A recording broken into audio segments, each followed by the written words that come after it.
alegria nós estarmos juntos, sempre é, para mim sempre é, e Deus sabe que se tem um ou 1 milhão, eu falo com a mesma alegria, a mesma satisfação, porque o privilégio maior é ter o nome de Deus no coração e poder examinar a Escritura.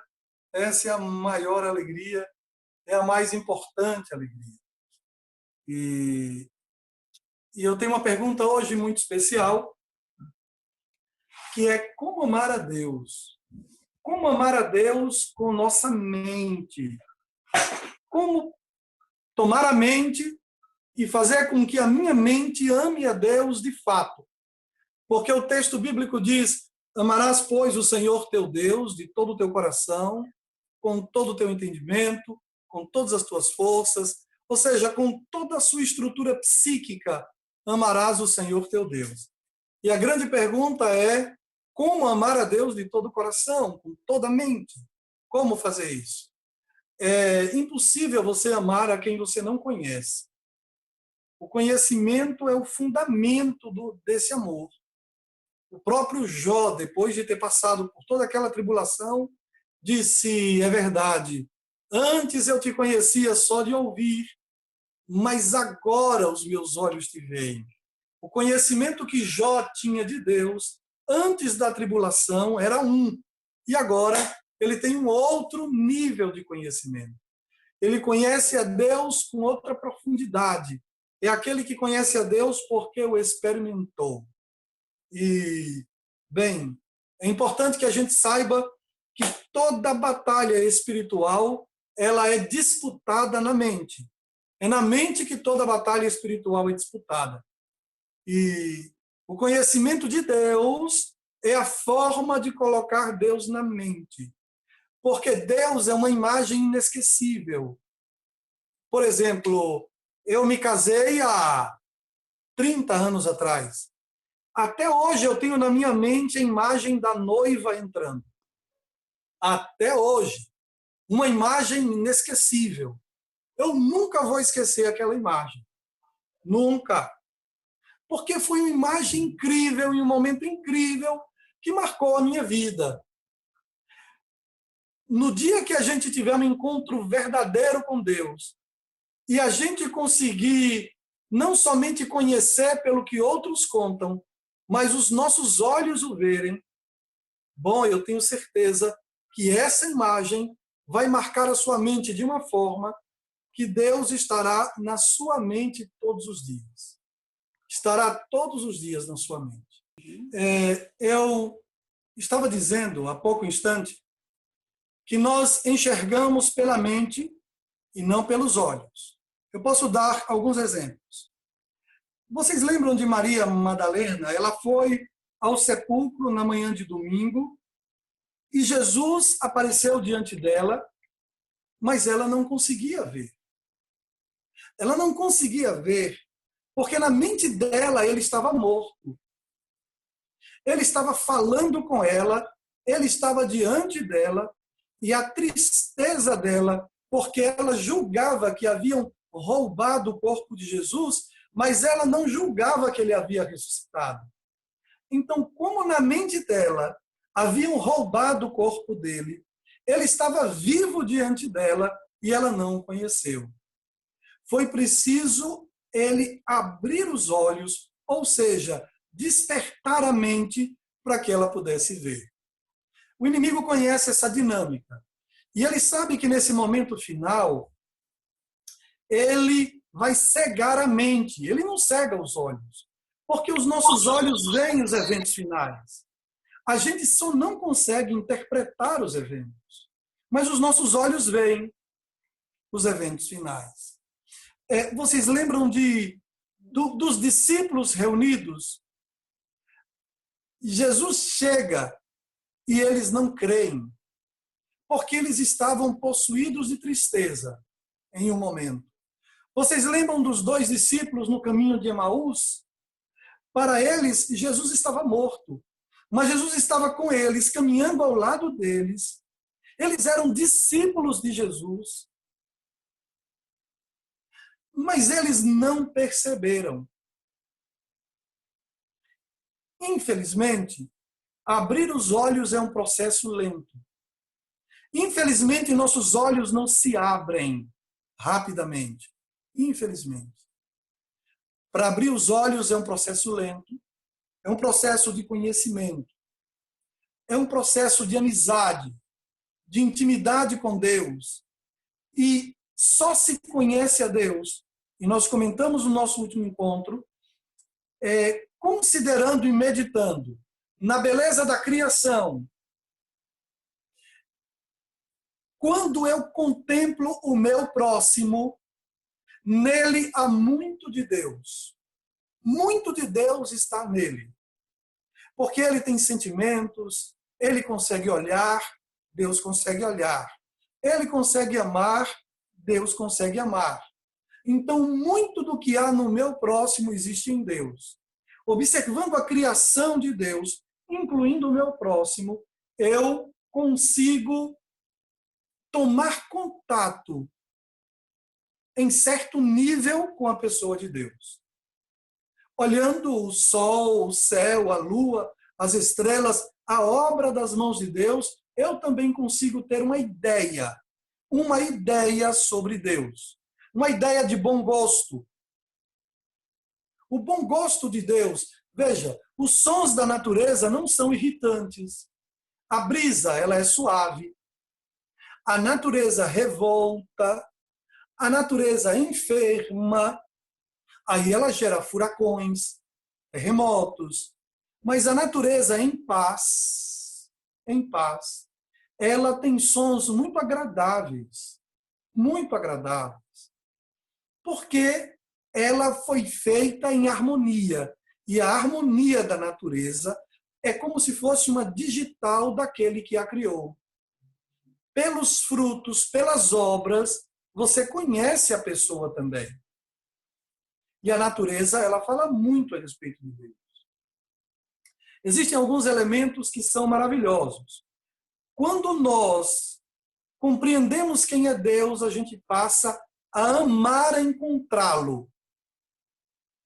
Se não existe tanta alegria assim em encontrar a Deus, quando alguém diz, vamos à casa do Senhor, e você não fica tão alegre assim, é porque talvez você ainda não tenha percebido a beleza do Senhor. No Salmos 27, Davi diz assim, uma coisa pedi ao Senhor. Salmos 27, verso 4. Se você está com sua Bíblia, abra sua Bíblia. Vai lhe fazer bem folhear a Bíblia. Salmos 27, verso 4. Tem alguém com a Bíblia em mãos? Olha aí. Maravilha! Você poderia ler? Alguém poderia ler? Alguém gostaria de ler? Salmos 27, verso 4. Uma coisa pedi ao Senhor, e é o que procuro, que eu possa viver na casa do Senhor todos os dias da minha vida, para contemplar a bondade do Senhor e buscar a sua orientação no seu templo. Uma coisa eu pedi ao Senhor e eu vou buscar esta coisa. Não é só um pedido, envolve uma busca. Isaías diz, buscar-me-eis e me achareis, quando me buscardes de todo o vosso coração. Em Isaías está isso. E nesse texto, Davi diz, uma coisa eu pedi ao Senhor. Se você pudesse pedir uma coisa a Deus, talvez você pedisse, não sei, um bom marido, ou uma boa esposa, talvez você pedisse um emprego, talvez você pedisse a casa própria, eu não sei o que você pediria. Mas se você pudesse pedir uma coisa ao Senhor, o que você pediria? Davi disse, eu pedi e eu vou buscar uma coisa. Eu quero viver na presença do Senhor. Porque eu quero contemplar a beleza do Senhor. Aqui vem algo interessante sobre o ser de Deus. O nosso Deus é belo. Mas como, pastor? Como a gente pode chamar alguém que os olhos não viram de belo? O detalhe é que existem belezas que não são para os olhos. Exemplo, uma pessoa humilde. Ela possui uma beleza que os olhos não veem. Você vê gestos, mas você recebe uma impressão oriunda da presença dela. Exemplo, tem pessoas que fazem caridade, mas não são humildes. Mas tem outras pessoas que fazem a mesma coisa e você percebe humildade. Mas o gesto, o ato, foi o mesmo. E por que que em um ato você não viu e no outro você viu? Porque existe algo imperceptível, algo que não são para os olhos, mas a gente percebe. Mesmo que os olhos não tenham visto nada muito diferente do que viu outros fazerem. Mas o entendimento percebe. Humildade. Humildade é uma coisa que os olhos não veem, mas a gente percebe e é uma coisa linda. O nosso Deus, nós não podemos vê-lo, mas podemos dizer que ele é belo. Eu vou dizer uma outra coisa. O casamento, por exemplo. O casamento é algo tão maravilhoso, tão especial, que quando a gente compreende a grandeza do casamento, é capaz que você fique mais encantado, que você ame mais o fato de estar casado do que a própria pessoa com quem está casado. De tão nobre que é o casamento, de tão lindo que é estar unido a uma pessoa, de tão maravilhosa que é a experiência de uma amizade profunda com uma pessoa escolhida e com uma pessoa que escolheu você. E essa amizade, ela é tão linda que você vai gostar muito dessa amizade. Os anos passam, ele vai ficando gordinho, ele vai ficando feinho, mas o seu amor por ele só aumenta. Por que que aumenta? Por quê? Porque existe algo lindo além da pessoa. Porque se você casa com a beleza da pessoa, isso é circunstancial. Mas se consegue enxergar a beleza do casamento, com a passagem do tempo, os cabelos caem, a barriga aumenta um pouquinho e você acha o casamento lindo e maravilhoso. Então, eu quero puxar essa analogia para a experiência de conhecer a Deus. Eternamente, a beleza de Deus, a pessoa de Deus, vai te fazer amar estar com Ele. E as formas de estar com Ele, a Bíblia apresenta algumas formas de estar com Deus.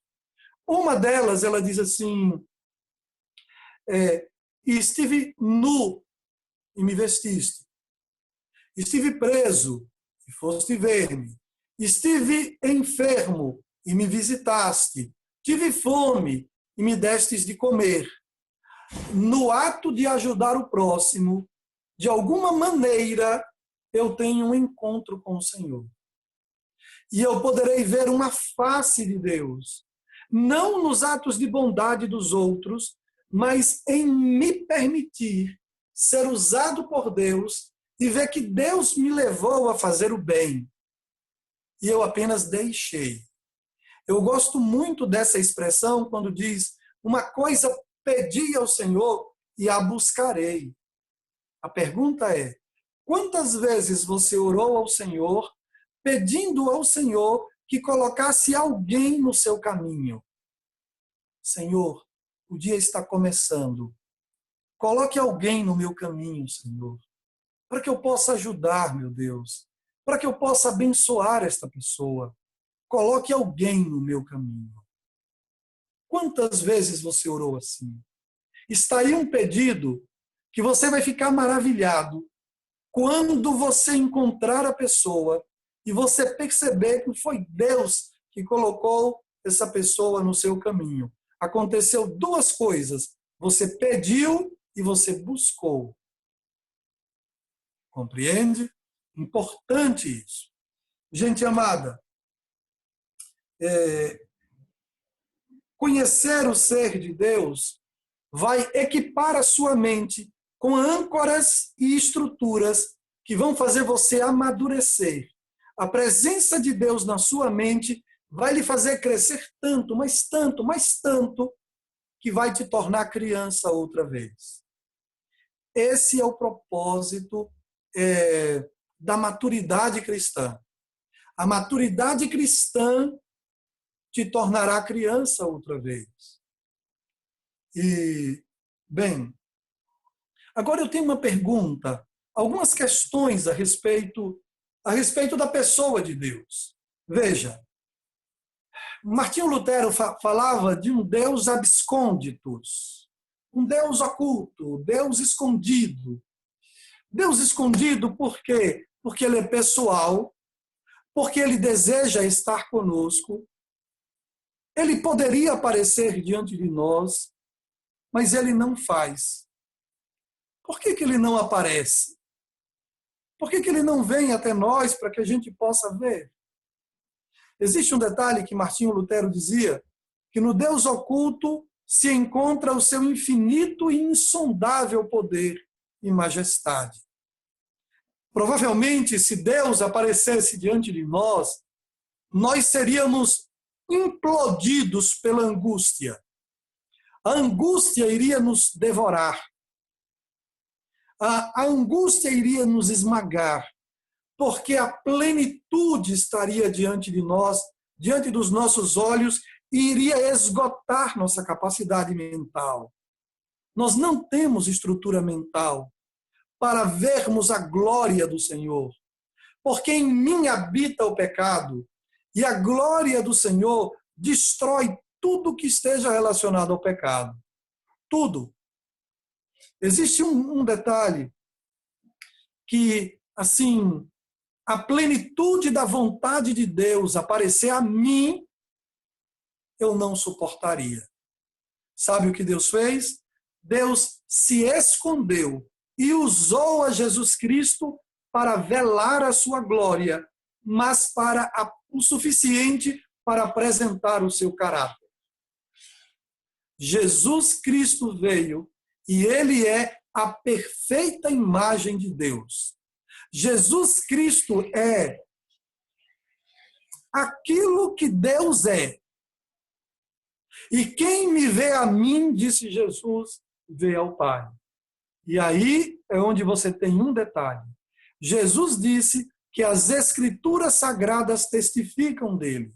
E de ponta a ponta, ele como Criador, ele como Redentor e ele como Resgatador, a Bíblia de ponta a ponta apresenta Jesus Cristo. E o ato amoroso dele de vir buscar. E por que eu devo acreditar no ato amoroso dele de vir nos buscar? Porque ele já cumpriu a promessa de vir nos salvar. Então não tem motivo para que eu não creia que ele cumprirá a promessa de vir nos buscar, porque ele já cumpriu a promessa de vir nos salvar. Compreende? Então, nas Escrituras Sagradas, no ritual do santuário, em todo o texto bíblico, eu tenho a pessoa de Jesus Cristo revelada. O Apocalipse mesmo é a revelação de Jesus Cristo. O detalhe é que na revelação de Jesus, o inimigo da cruz é desmascarado. Então, a obra que o Apocalipse tem, ela é ampla. Durante essa semana, no primeiro estudo, eu pontuei que a palavra Apocalipse significa calipse, sombra, mais apó, que significa retirar, ou seja, retirado das sombras. E eu deixei claro que o cristianismo não é uma religião de coisas ocultas. O cristianismo é uma religião de revelação. O nosso Deus é um Deus que deseja ser conhecido.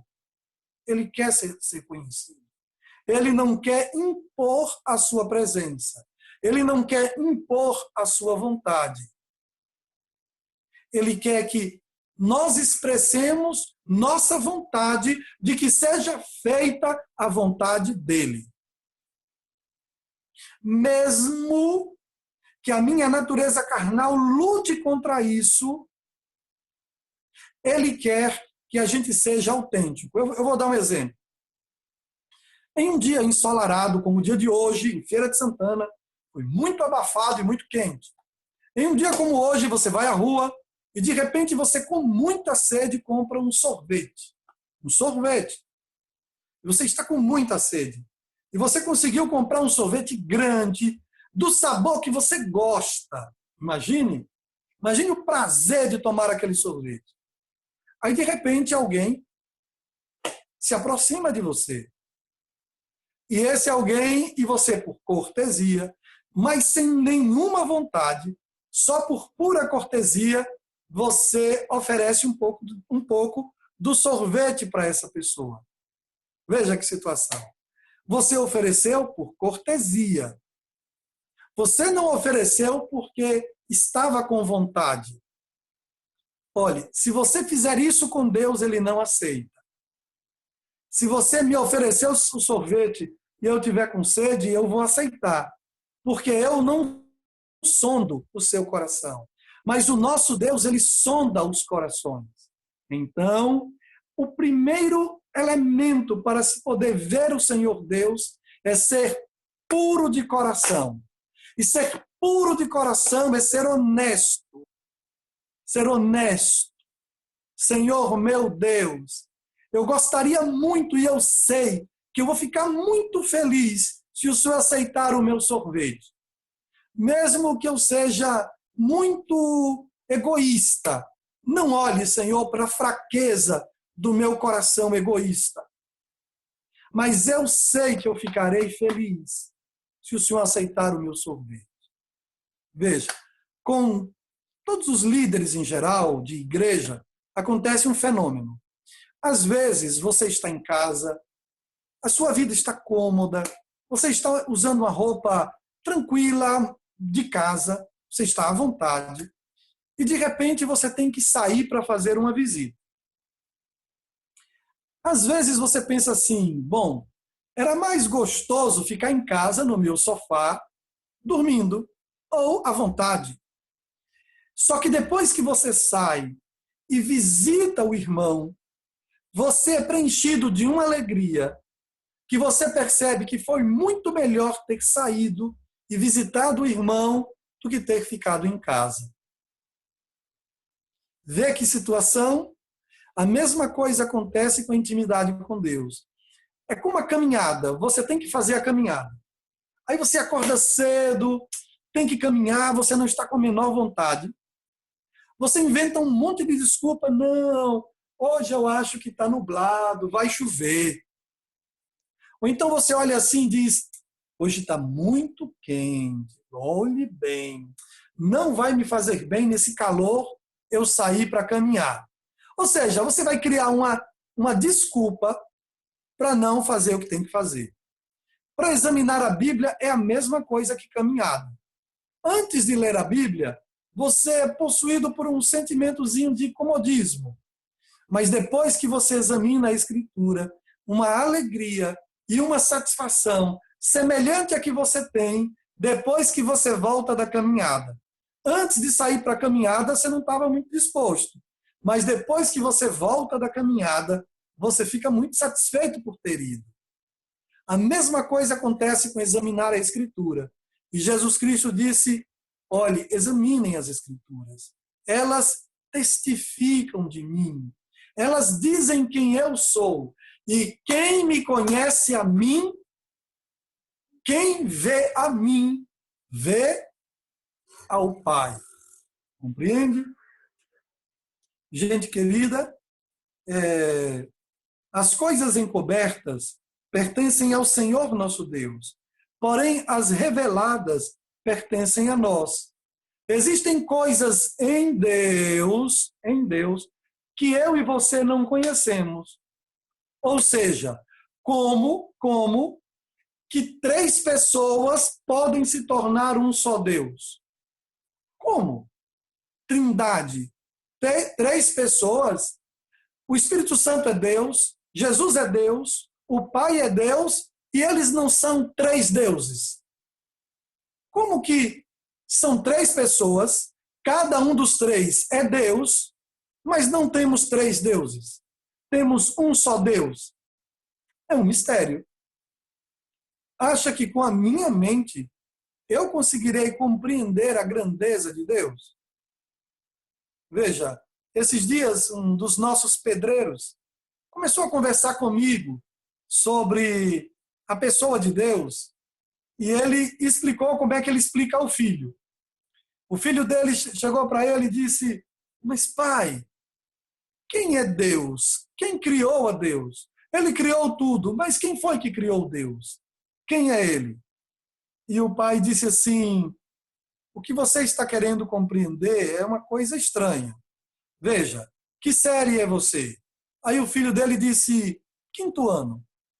Aí ele disse: se o professor entrar na sala, lhe ministrando, passando o conteúdo do ensino médio, você acha que vai compreender?